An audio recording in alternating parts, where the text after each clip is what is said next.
আজ আমরা কথা বলবো কুমিল্লা ৪ আসনের সাম্প্রতিক নির্বাচনী পরিস্থিতি নিয়ে, যেখানে হঠাৎ করে একটি গুরুত্বপূর্ণ রাজনৈতিক পরিবর্তন সবাইকে চমকে দিয়েছে। এই আসনে বিএনপি মনোনীত প্রার্থী ইঞ্জিনিয়ার মুন্সি তার প্রার্থিতা থেকে সরে দাঁড়িয়ে গণ অধিকার পরিষদের প্রার্থীর পক্ষে সমর্থন ঘোষণা করেছেন, যা পুরো এলাকা জুড়ে আলোচনার কেন্দ্রবিন্দুতে পরিণত হয়েছে।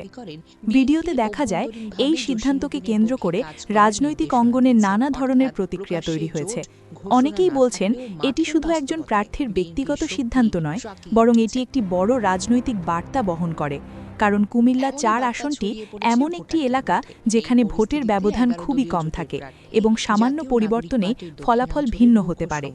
এই সমর্থন প্রত্যাহারের পেছনে কী কারণ থাকতে পারে তা নিয়ে নানা আলোচনা চলছে। কেউ মনে করছেন দলীয় সিদ্ধান্ত ও রাজনৈতিক বাস্তবতার কারণে এই পদক্ষেপ নেওয়া হয়েছে, আবার কেউ বলছেন এটি ভবিষ্যতের বৃহত্তর রাজনৈতিক কৌশলের অংশ। যাই হোক না কেন, এই সিদ্ধান্ত ভোটারদের মধ্যে নতুন করে ভাবনার জন্ম দিয়েছে।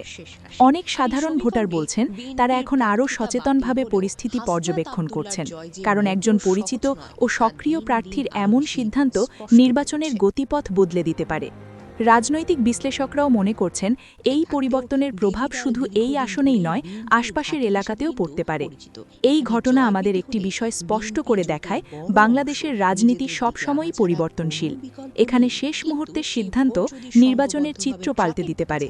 তাই ভোটারদের জন্য সবচেয়ে গুরুত্বপূর্ণ বিষয় হল তথ্য জানা, পরিস্থিতি বোঝা এবং নিজের বিবেচনায় সঠিক সিদ্ধান্ত নেওয়া।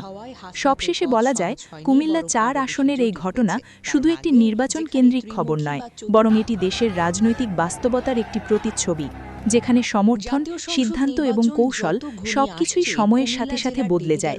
আর সেই পরিবর্তনের মধ্য